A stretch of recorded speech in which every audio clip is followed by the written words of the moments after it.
The problem is that it is possible to make people do things, but it's not the most effective way, because you produce disengaged people, and they will do whatever you ask until they leave, but they won't do it with their whole heart in it, so they don't do it at the same level as they would do it based on intrinsic motivation.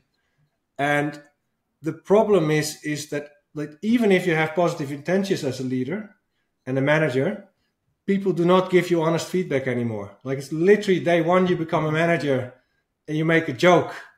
People laugh about it and you're no longer certain it's a funny joke, And so there's certain things they don't dare to say to you anymore.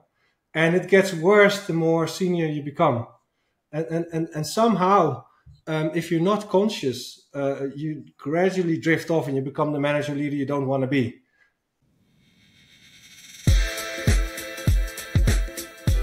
Welcome to 99 Humans. My name is Jeff Lakusta, curious coach and Wall Street Journal best-selling author, striving to understand how little things generate big impact. And I'm Nadia, Carta, tech executive and lifestyle coach with a mission to transform lives and corporations by kindling hearts to generate a zeal for life. Each week, we investigate stories about the human side of leadership to re-energize your spirit and help you become a stronger leader. Because the reality is that leadership is messy, goofy, challenging, but always human. Thanks for spending time with us today. Let's dive in. Thank you for making time out of your day to join. Very excited to chat with you. Yeah, I'm really curious. It's nice to meet you. Yeah, you too. I am Jeff. I live in Atlanta and work at Google, but really here for 99 Humans, which you have read all about in the prep work, but is kind of our investigation into leadership and trying to remember that leaders are people and that leadership is people working with people, which means it's a lot messier and funnier and harder than it looks on LinkedIn or resume bullets or anything like that. I never realized you worked for Google. Yeah, I think 12 and a half years. Yeah, but I left. Amazing. Yeah. I just had my 11th anniversary, so you still beat me, but I'm catching up there. Yeah, I think you have good odds of beating me again.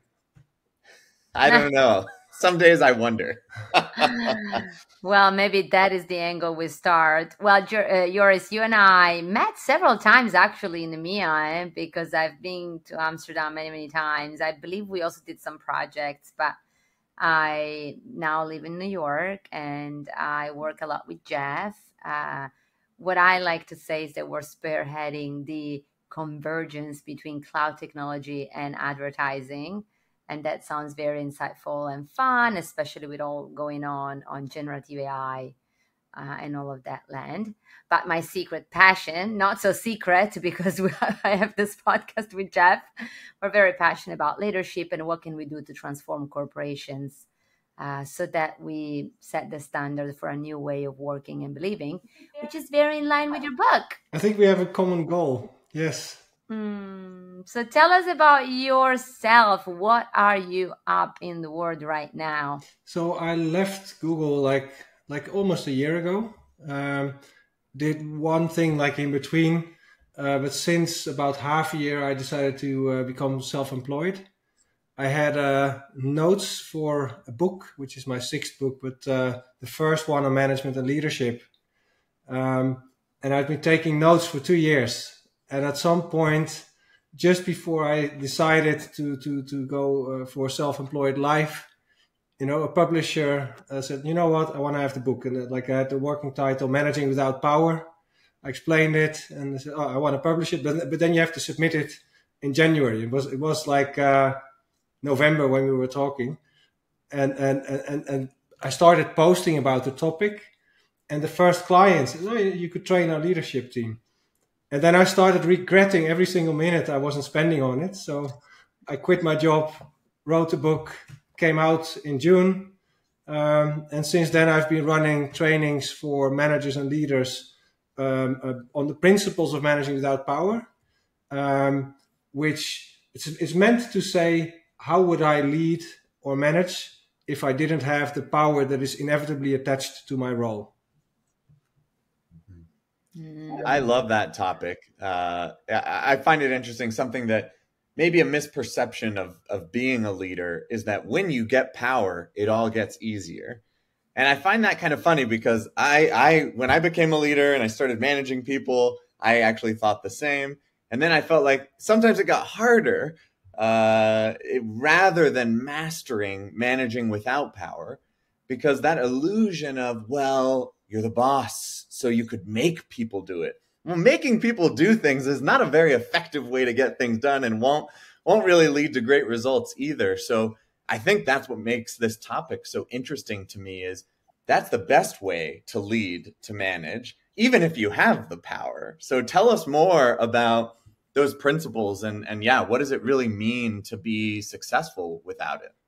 Well, the problem is that it is possible to make people do things, but it's not the most effective way, because you produce disengaged people, and they will do whatever you ask until they leave, but they won't do it with their whole heart in it, so they don't do it at the same level as they would do it based on intrinsic motivation.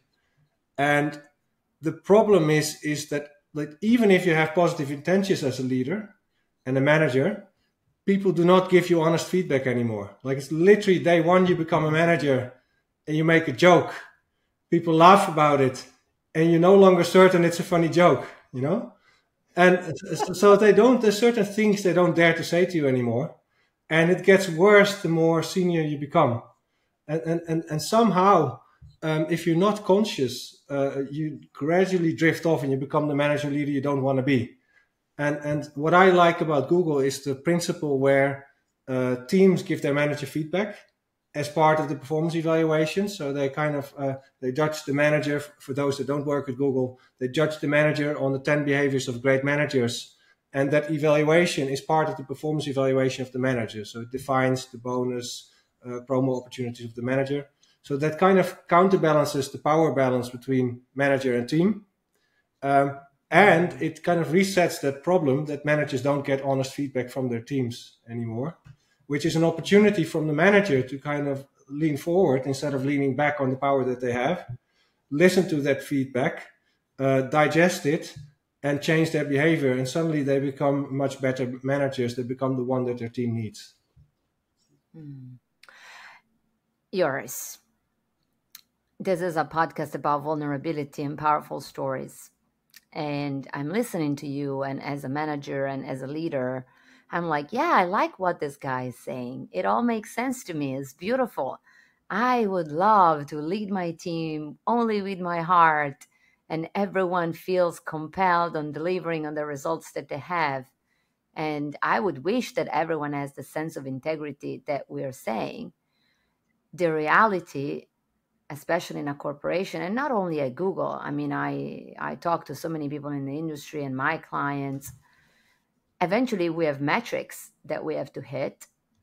And it seems, which I would love your perspective, it seems that it's kind of easy to be managing without power and be the managers that we want to be when the situation is wonderful and we have double-digit growth and clients' feedback and everyone's happy. But this year was very far from that. Like this year, everyone that was in a tech corporation, we had to deal with customers unsatisfied. We had to deal with a soft economy. We had to deal with growth numbers that we've never seen before. And the metrics are, many of them, down. And shareholders demand results. So what is your perspective of managing without power when outside is pretty grim? Yeah, that's the hard bit about it. Like the reality is that managers are the number one reason why people leave companies. And it's because of that pressure, And also, that's not even the only problem. Like on the one hand, you have the KPIs you need to hit. But you also have the competition with peer managers. Like there's a certain group of managers, probably 10-15% or so, who pick the manager role for the wrong reason, because it's the only way to progress their career, which essentially means that their goal is not to build a great team. Their goal is their next promotion. And so they do pretty much anything which helps them get to that next promotion. For instance, invest more in managing up than in managing down. Instead of enabling the team, they push the team beyond the boundaries of what the team can handle. And then they claim the success of the team in front of their senior leadership. But that's a minority of managers and leaders. But the problem is they're being successful with it. And the consequence of that is that there's a larger group of managers and leaders who not only has to deal with the pressure to hit their KPIs, but also the pressure to compete with that 10-15%. So every time they invest in their teams, they kind of lose the battle from the small group, and they end up kind of losing out for their own personal career. And even if they wouldn't care, they also lose out highlighting successes for their team. They also lose out getting resource for their team. And as a consequence, they get stuck, stressful for everybody. And then on the KPI bit, I have my background's actually in research. So I used to do marketing mix ROI, and I started helping customers with digital transformation. And I discovered that universal limitations of data are behind almost all the things in corporations that go wrong. So you have like 3 fundamental limitations you can never go around. One is that long-term impact is always harder to measure than short-term impact. The other is impact within a channel is easier to optimize than across channels. And you see this in marketing. You know, if someone clicks a banner online and buys online, same device, easy to measure. If a journey crosses all channels, it becomes hard to measure. And the same is true. Optimizing behavior of one team is easy. Optimizing behavior across teams for the sake of customer centricity, for example, super hard. And then the last one is proving that something you've never done before, you know, what the ROI will be, is always going to be harder than optimizes what you already do. And the consequence of that is that people bump into walls whenever they try to invest in the long term, whenever they try to invest in bringing teams together instead of competing between teams or working in silos. And they bump into walls whenever they try to invest in something new. And so pretty much all dysfunctional behavior in companies comes from that particular limitation, because the leaders and the shareholders, they want to measure every single thing, and they create these walls you bump into when you try to do the right thing. In your career as a leader and a manager, I'm curious how you stumbled upon learning that managing without power was the right way. So you've written the book now, you've got the principles, you teach other people, but how did you in your own journey actually experience this to be true? Were you always doing it right? And then you reflect and go, I should write a book about how I always did it right. Or, you know, were there struggles along the way? It has been a huge journey. So the first 4 years I was at Google, I was part of the marketing team. I was head of market insights. I experienced the Google that you read in books about, you know, like the best possible version of lava lamps, serious without a suit, you know, like doing big things, without being evil, but still high achievement, earning money, that kind of thing, you know. What's good for the internet is good for Google and good for the world. You know, that was all in my job. I experienced all of that. And so I did my job for 4 years without ever wondering where my energy came from. I liked my colleagues, everything. And then at some point, I discovered I was no longer a researcher because I was doing more digital transformation kind of work. I started writing books on digital transformation. And so I was looking for a different role at Google, and I switched manager line. And then from then onwards, suddenly I experienced a different Google. It was much more political, much more corporate, etc., etc. And initially I thought it's just because I didn't like my job. So I moved to the next job, same thing. You know, and then I analyzed it. I was looking kind of in the leadership chain. Okay, you know what? There's a particular leader in the chain. That's the problem. It has a management by fear style. And as a consequence, the people under it create all kinds of tensions that I am feeling whatever job I go, as long as I'm in that management chain. And so I discovered then also on hindsight that I've been extremely lucky with my first manager at Google. And so that person, I've actually retrospectively thanked her for it. I didn't realize it at the time, but she was the one who was a buffer for all the pressures in the organization, so that I and the team around me could all be ourselves, could focus on doing the right things, and we could enjoy our work in safety, etc. And that suddenly disappeared when I was in a different management line.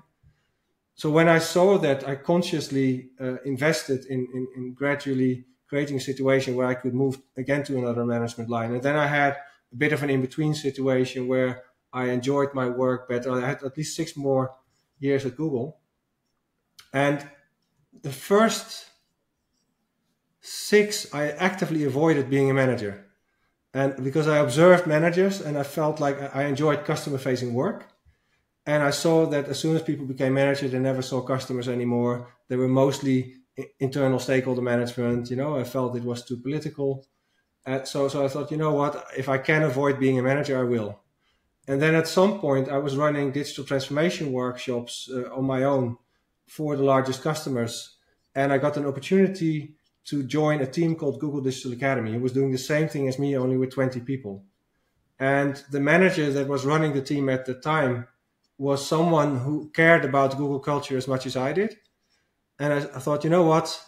In that team, with that purpose, I want to try being a manager, but then I want to be a different one than the ones I had in the last few years. I want to be like that first one, I want to be that buffer for the team who creates the real Google that can still exist. And so I was very conscious about the management styles. So for instance, from day one, I was managing remote. All my team members were in different countries. And I would fly to them twice a year to go for entire days, like a forest walk. So I could just understand who they are as people, what do they get energy from? What drains their energy? How do they like to be managed? What are they completely allergic for? That kind of stuff. So I could see the whole person.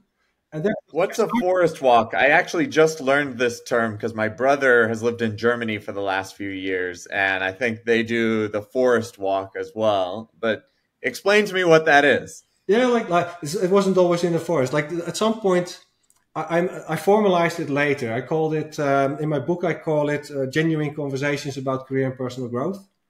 And the rule we created is we visited each other's country one by one.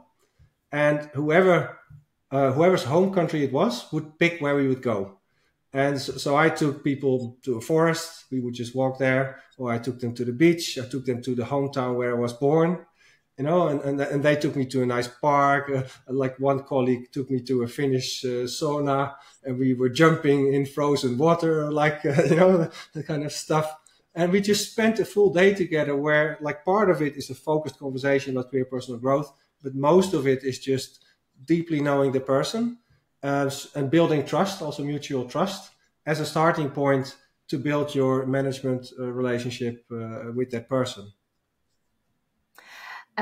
Joris, this is, I'm going to put a disclaimer because I'm about to drop one of Nadia's bombs, and Jeff knows about my bombs during interviews. When I hear you talking, you are the manager that everyone would wish to have. I mean, seriously, you are a dream coming true for whomever happens to have you as a manager. And also as a manager, like whomever is your manager, you're like the dream to have. And I totally agree with you that people leave companies because of bad managers. And I mean, the people here, like Jeff, myself, you, and Jeff, I hope you don't mind I speak for you, but we want to be, and we believe we are, this type of manager as well. I just got my manager feedback, and I was, for the 7th year in a row, I got 100% favorability. Nice. Even after Thank you. It makes me so happy, right? Because I believe I'm also a brave manager that takes tough decisions. Yeah. However, and this is more probably of a therapy session for me as well, I'm not always sure that we are rewarded appropriately, because I'm going to tell you, it takes a huge toll on me to be the way I am. Meaning, it would be a lot easier to be just an IC and do great work with my clients Yeah.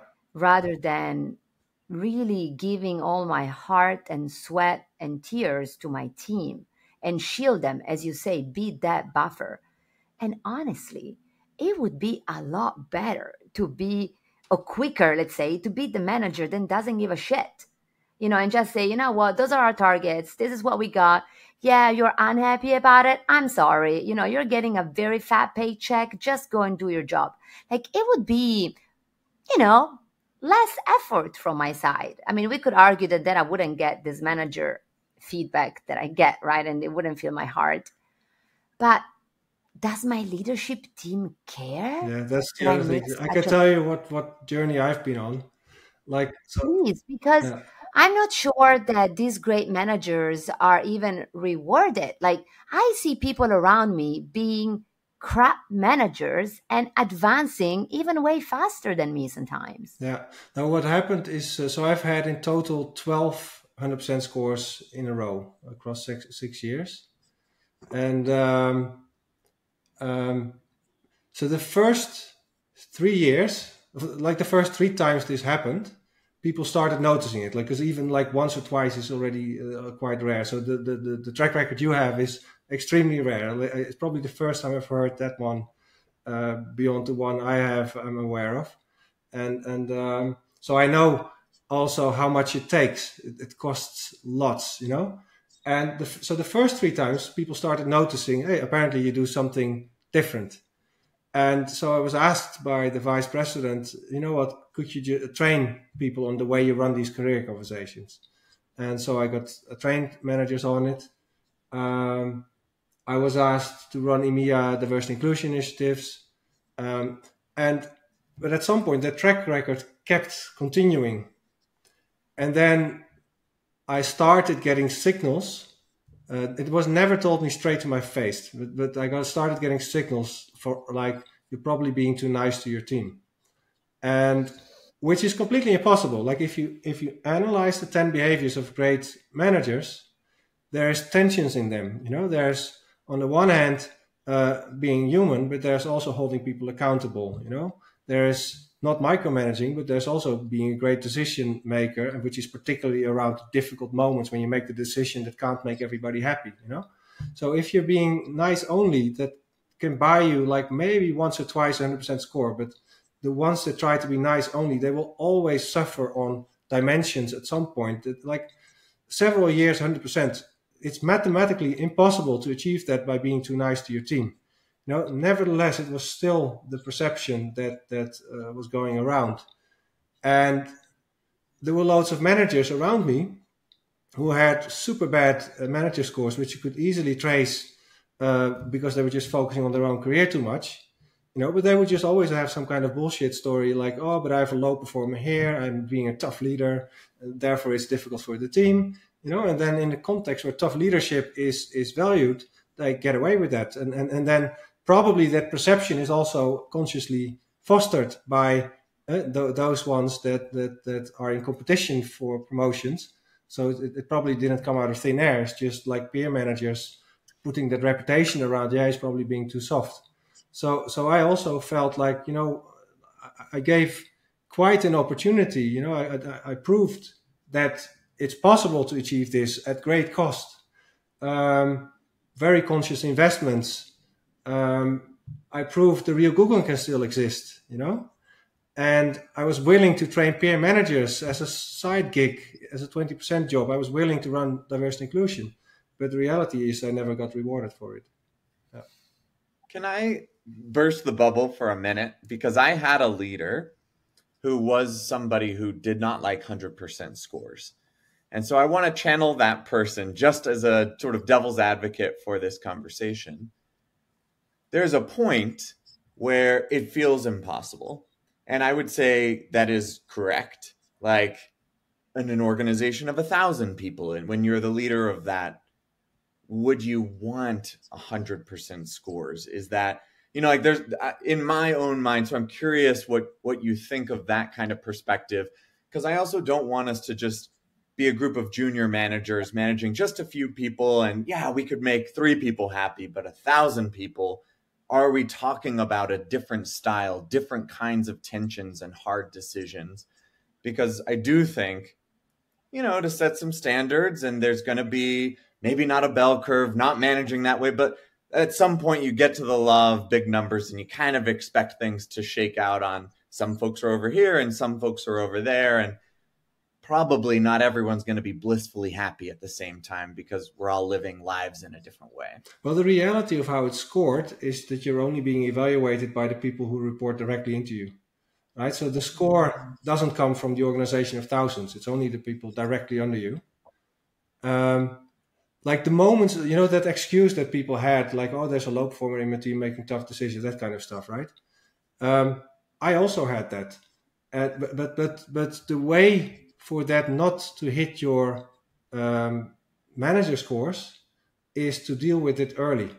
If you have a team and you deeply invest in every single individual, you make sure they are seen, you make sure they're on projects that fit where they get their energy from, you're in connection with them while they execute, you give them autonomy when they can handle it, you give them support when they can't, and when you see that they're not delivering what you expected despite your support, when you bring that to them with directness combined with personal care, they can deal with it without it hitting your manager score. And if you then keep investing until both of you know, okay, this is not going to work, you can eventually get quite early to the stage where you say, you know what, you're not in the right role, you're not in the right team, or maybe not even in the right company, and you can get them out without too much hard feelings, without creating unsafety for the team around them.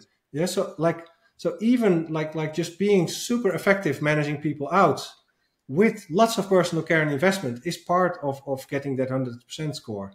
And what typically happens is managers get their team, they don't spend enough time on the people because too busy managing upwards, and then some people survive in that context, some don't, and the ones that don't, they keep spiraling down, until it becomes too bad, get labeled low performer, and they never get out anymore, and it's in that context when manager scores go down. But you could have prevented that if you cared enough.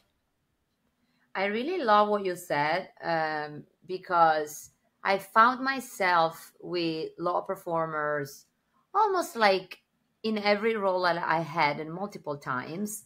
And it always was that role that the person was doing was not the right role for them. And eventually, like I remember one time I simply said, go and hire a coach, figure that out what your life plan is. And once this person came back and said, okay, this is my life plan, these are 3 things that need to happen, then I was able to help this person find something else. What I would love to dwell on for a minute is you gave such a great perspective on the role that the management chain plays in being a good manager. And it seems to me that we don't speak about that enough, because managers, and I mean, I speak from a place of knowledge. I led this organization in the US that is called the OA Council, which is a group of 535 managers across US and also LATAM. And the one thing that we spoke a lot was how first line managers are squeezed between the top and the bottom. And so we put a lot of effort, of course, because if we want to be good managers, we put a lot of effort on our team.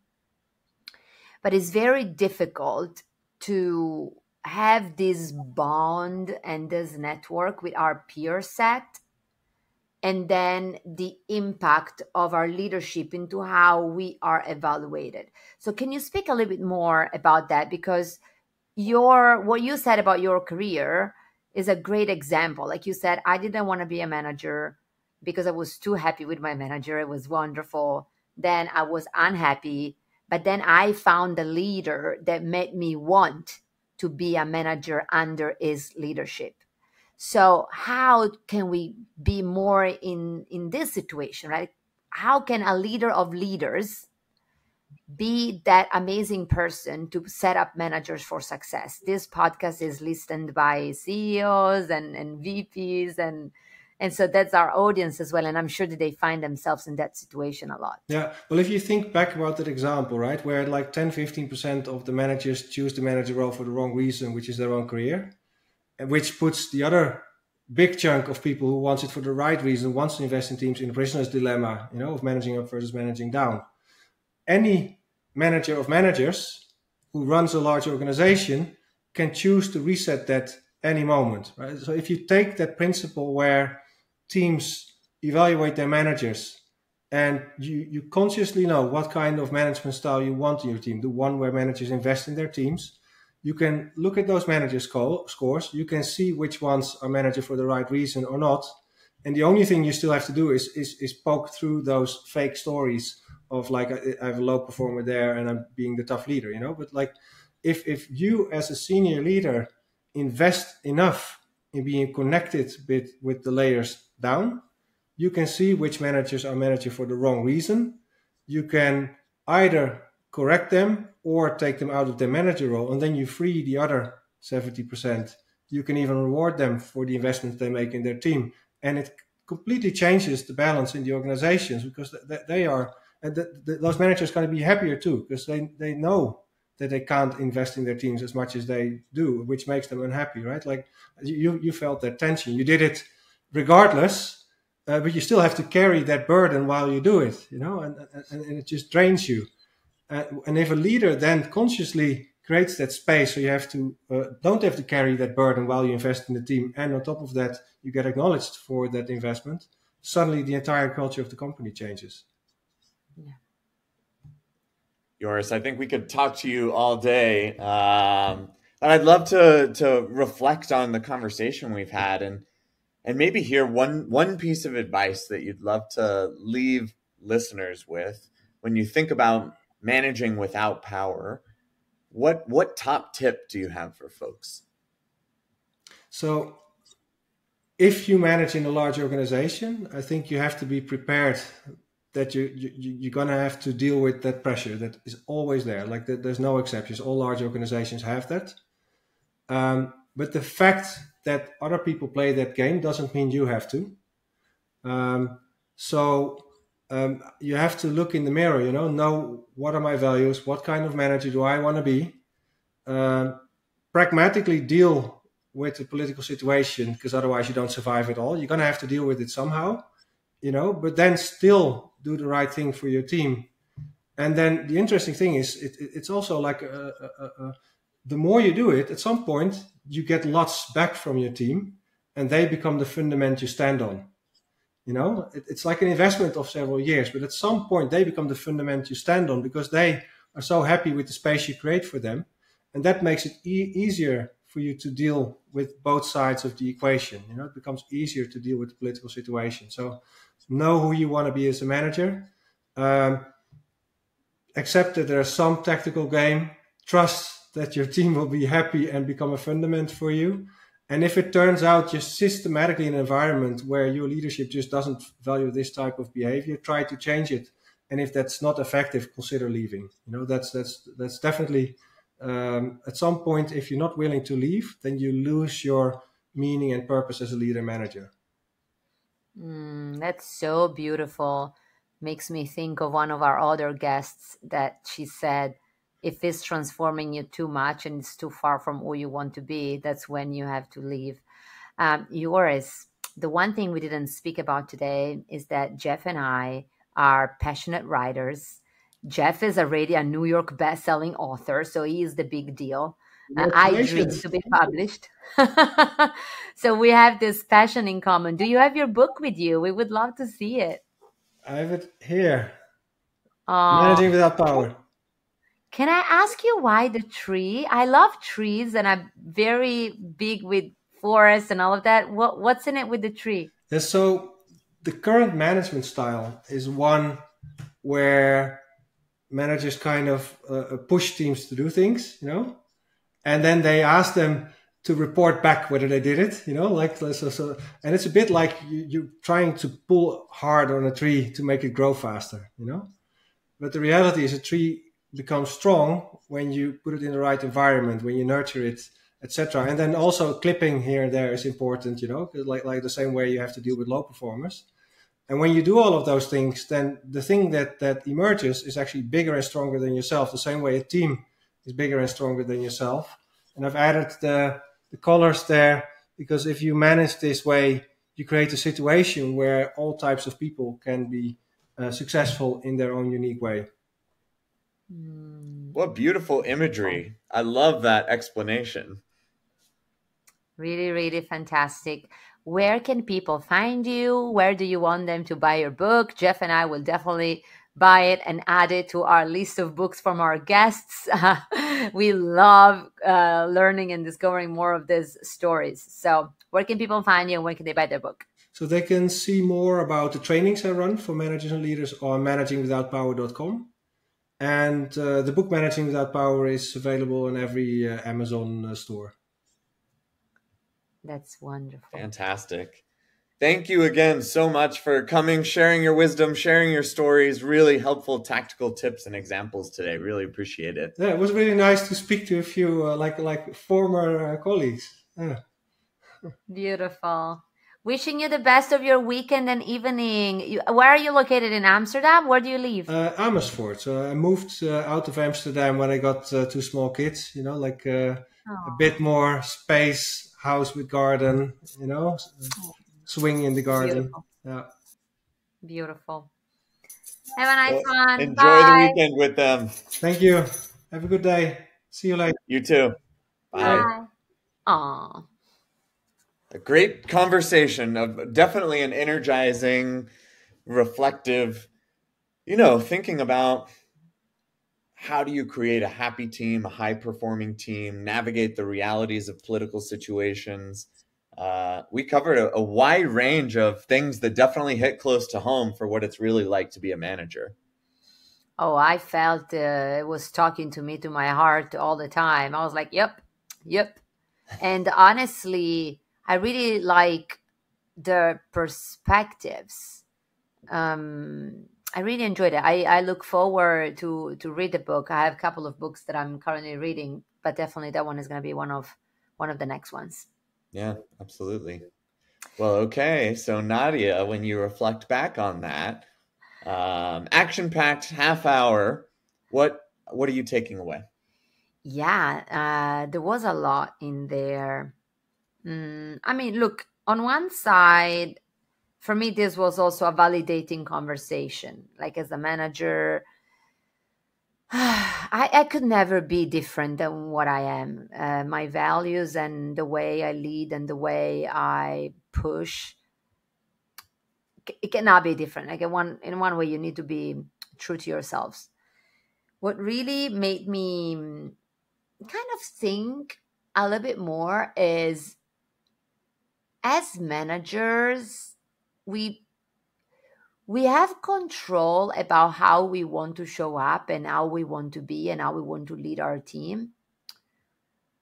I want to believe that we also have the choice to work for the leader that will maximize our performance and that we will leave the space and will nurture and celebrate and value our leadership style. The story that he shared of what was the difference, right, between working for someone that was really amplifying and it was great, and then having a bad experience and then go back to a great experience again, for me was a powerful reminder that when we go for a role, we're all ambitious and we all apply for roles. And I feel that I want my motivation number one to be working for someone that celebrates my leadership style. Working for someone that looks at me and says, you are the kind of leader that I want to be in my organization.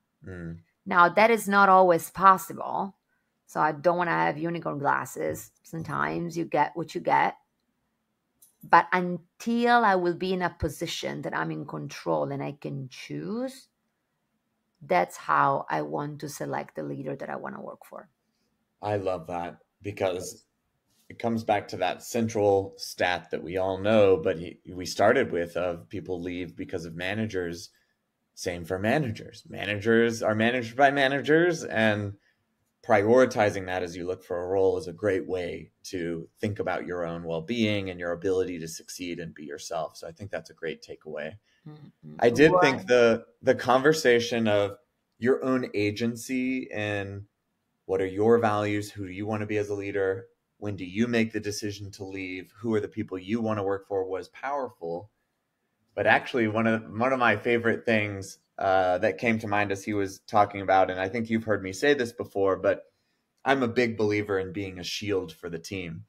And said less eloquently, I think of it as you can either be a shit umbrella or you can be a shit funnel.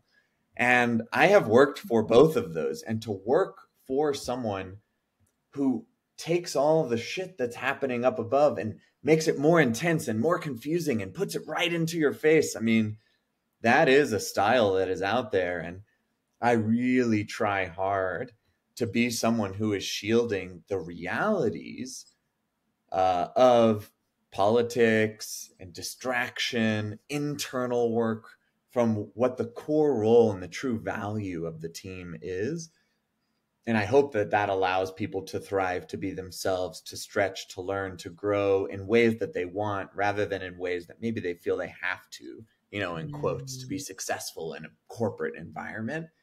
And I thought that part of the discussion was extremely validating to your point, but also just a great reminder of how impactful that truly is for individuals, not just a stylistic choice, but then the impact that that has on people and hopefully the ways that that allows them to thrive. Well, can I ask you a question? Yeah, please. This is a bit different from when we use things, but you're prompting me to this clarification.